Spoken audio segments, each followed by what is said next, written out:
Hello guys, আসসালামু আলাইকুম। আশা করি সবাই ভালো আছেন। তো আবারও নিয়ে আসলাম আপনাদের মাঝে নতুন একটি ব্লগ। আবারও যাওয়া হচ্ছে বন্ধুদের শুটিং এ। তো শুটিং এ যাওয়ার পথে দেখি বন্ধু কিছু একটা করতেছিল, তাই দেখে একটু মিউজিক দিয়ে দিই।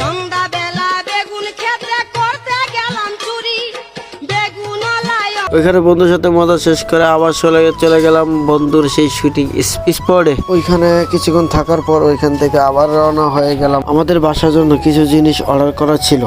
যে পার্সেল গুলো কমপ্লিট হয়ে গেছে, তো ওইখানে যাওয়ার জন্য আবার রেডি হয়ে গেলাম। যাওয়ার পথে কাকার সাথে দেখা, তো কাকাকে দেখে একটা মিউজিক।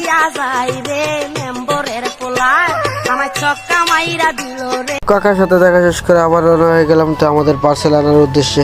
তো পার্সেল আনতে হলে আমার গাড়ি বের করতে হবে, তো গাড়ি বের করার জন্য গাড়ি গ্যারেজে গেলাম। গিয়ে দেখি গাড়ির অবস্থা খুবই খারাপ, যেহেতু অন্য দিনের মতো আজকেও গাড়ির অবস্থা খারাপ ছিল। তো গাড়িটা পরিষ্কার করে গাড়ি নিয়ে বের হয়ে গেলাম পার্সেল আনার উদ্দেশ্যে। তো আমরা গিয়ে দেখি এখনো আমাদের পার্সেল রেডি হয়নি। তো রেডি